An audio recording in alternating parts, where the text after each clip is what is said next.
बच्चों एक बात जरूर ध्यान रखना, अब इस टाइम पे अक्सर पढ़ने वाले लोग जो 12th क्लास के अंदर पढ़ रहे हैं वो साइंस बायोलॉजी सब्जेक्ट लेकर के नीट की तैयारी भी साथ में कर रहे हैं और वो फाउंडेशन भी कर रहे हैं, मतलब foundation course 11th and 12th का।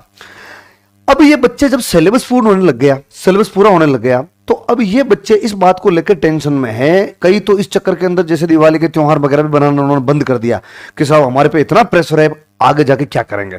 इसलिए कई बार मेरे भी मैसेज आते हैं कि साहब आप ये बताओ कि अब जब सिलेबस पूरा हो गया है तो अब अपने को बोर्ड पे फोकस करना चाहिए या नीट पे फोकस करना चाहिए, क्योंकि दोनों की तैयारी करने का तरीका बिल्कुल अलग है।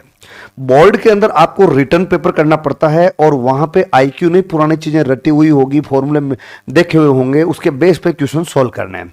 नीट के अंदर जो कॉम्पिटिटिव एग्जाम के हिसाब से एमसीक्यूज आते हैं उसके अंदर इमीडिएट आपको दिमाग लगा करके क्वेश्चन सॉल्व करना पड़ता है। तो दोनों के पैटर्न में रात और दिन का फर्क होता है। जो 12th के अंदर अच्छी तरह से मेहनत कर लेते हैं, नीट अलग चीज हो गई, और जो नीट की तैयारी करते हैं उनके लिए बोर्ड तो हो जाता है। तो बात यह है कि अब क्वेश्चन यह है कि सिलेबस जब पूर्ण हो गया, सिलेबस जब पूरा हो गया, तो अब हमें नीट पे फोकस करना चाहिए या बोर्ड पे। दोस्तों इस बात को बड़ी ध्यान से सुनना, अपनी जिंदगी के लिए सबसे इंपॉर्टेंट चीज नीट है, न कि बोर्ड। बोर्ड एक टाइम पे ऐसा हुआ करता था कि जब बच्चे मेरिट में आते थे या हाई परसेंटेज बनाते थे, उस समय उसकी वैल्यू इसलिए हुआ करती थी क्योंकि आगे किसी भी जॉब के अंदर या आगे किसी भी मतलब जो है कि कोर्स के लिए बोर्ड के मार्क्स के बेस पे एडमिशन मिलता था। अब ऐसा नहीं है, अब आपको हर किसी भी प्रोफेशनल कोर्स के लिए या किसी भी जॉब के लिए कॉम्पिटिटिव एग्जाम देना पड़ता है। इसलिए आपको आगे कोई नहीं पूछने वाला कि बोर्ड में आपने कितने परसेंटेज बनाए अगर आप नीट में सेलेक्ट हो गए तो।